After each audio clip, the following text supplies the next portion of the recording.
I'm back with another video. The Pacific Northwest is my favorite part of the U.S. One of the places that is often overlooked there is North Cascades National Park. This video is about my experience there. Here we go.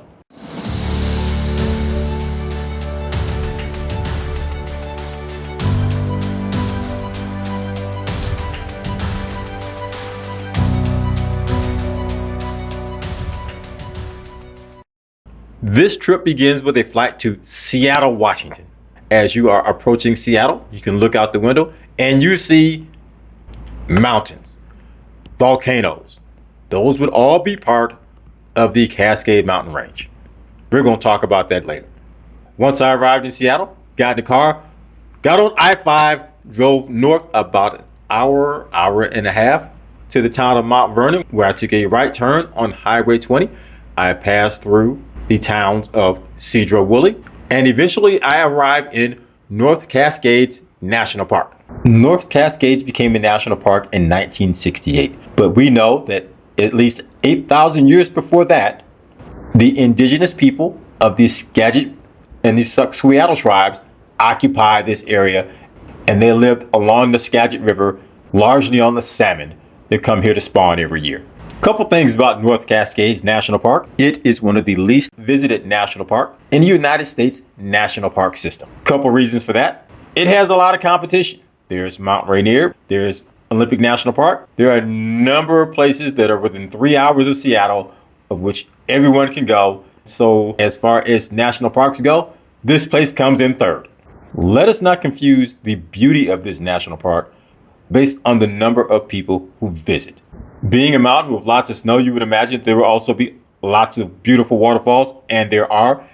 The view of Diablo Lake from the Diablo Lake overlook is absolutely stunning. Just those two things alone makes this short drive from Seattle, Washington worth the trip. North Cascades National Park is part of the Cascade Mountain Range, which was formed some 40 million years ago due to plate tectonics.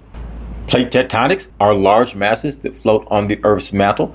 Those plates are the size of continents and they crash into one another. And when that happens, we get what's called uplift. That uplift creates mountains and volcanoes, and that is what we're looking at here. Now, I know there are some geologists out there who just said that I have oversimplified plate tectonics. Well, I'm not a geologist, and neither are most of the people who are watching. Stop typing. This national park is bisected by the Skagit River. The Skagit River begins in Canada, in British Columbia, and runs 150 miles through the North Cascades on its way to Puget Sound. And even though this area may receive more than 50 feet of snow a year, the Skagit River does not freeze. Of the 35,000 people who visit North Cascades National Park, the overwhelming majority of them come between the months of May and October. I have been here in that period, but my favorite time to come here is in the winter. Given what I just described to you about winters here, I know someone is shaking their head and saying, "What is wrong with you?" As I said, the Skagit River does not freeze. And when you have a river in the Pacific Northwest that does not freeze, you're more than likely to have salmon. And if you have salmon, you have bald eagles.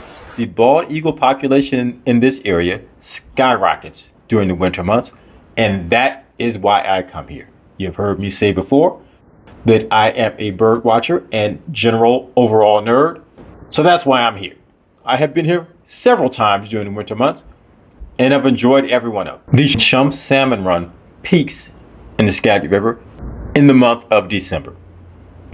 It is then that large numbers of bald eagles show up to hunt, scavenge, gorge themselves on these salmon as they have returned to their spawning grounds. There are places in the United States, namely Alaska, where you will find more wintering bald eagles. However, this place is far less expensive and much easier to get to. A few things about bald eagles, the national bird of the United States. One, they're big. A bald eagle's wingspan can reach up to 7.5 feet. An adult eagle is somewhere between 28 to 40 inches tall. They weigh somewhere between 8 and 14 pounds. The females are actually larger than the males. Bald eagles are monogamous. they mate for life. People might learn something from bald eagles. Their relationships seem to last a lot longer than ours. The female bald eagle will lay from 1 up to 3 eggs that will hatch in about 35 days. After the eggs are hatched, an eaglet will remain with its parents for at least 12 weeks while it is learning how to fly. Once it is fledged, it will stay for another 4 to 10 weeks to learn how to hunt and live on its own. And then after that, something else that people should learn from wildlife, grown eagles don't remain in the nest. They have to go. Just saying, people. Just saying. As a wildlife species, eagles live a long time. They live somewhere between 20 and 30 years. Their eyesight is about 10 times better than that of people. Eagles are strong.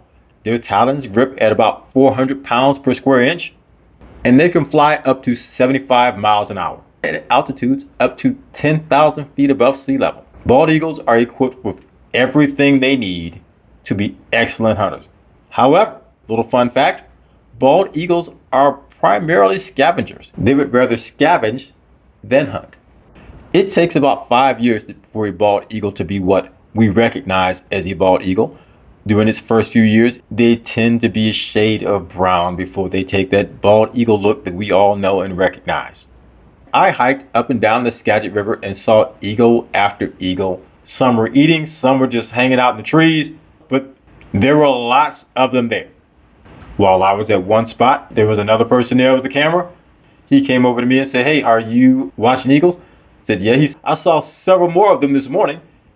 Maybe we can go over there and find them. Now, I am not one to suggest that you go following strangers off into the woods. However, I could tell that my dude Joe was out watching birds and that he was as big a nerd as I am. So off I went. 15 minutes later, we followed another turn in the river and found out that this is where the eagles go in the middle of the day. Joe and I spent hours up and down the river photographing birds. It was incredible. I've said this once, I will say it again. I've met incredible people along my way. Big ups, Joe. As the day comes to an end, I drive back to the town of Mount Vernon, spend the night, decide I'm going to spend the next day floating down the Skagit River. There are a couple of outfitters who do float trips down the Skagit River, specifically to spot eagle. I've done this a few times. I've enjoyed every time. Just let me say this. Bundle up. It's cold out here. And yes, many of these outfitters will have heaters on their boat. If you sit next to the heater, condensation is going to form on the lens of your camera. You're going to have to do this thing in the cold. I have on several layers, and let me just say, I needed every one of them. We get in a van and drive to the boat launch. Climb in the boat, he paddles while we watch. You'll notice that the water takes on a turquoise or blue tint.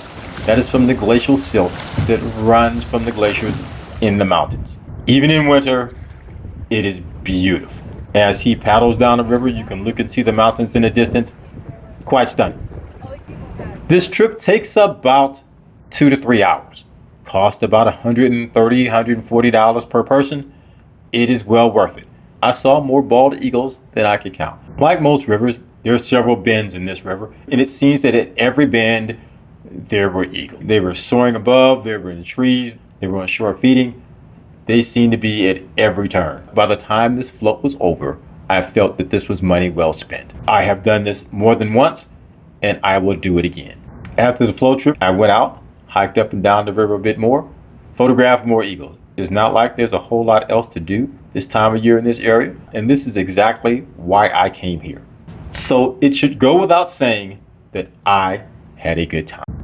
Please take a moment to click that like and subscribe button. It helps me with the YouTube algorithm, and that will enable more of my content to be seen. Thank you. As I am flying back home, I look at the window as we fly over the Cascade Range, and it is hard to believe that I have been in the beauty of these mountains. This sight of them never gets old. The Pacific Northwest is one of my favorite parts of the United States. I am in this area quite a bit. So it is just a matter of time before I will be back here bringing you something else from this part of the country. But until then, I will leave you with these.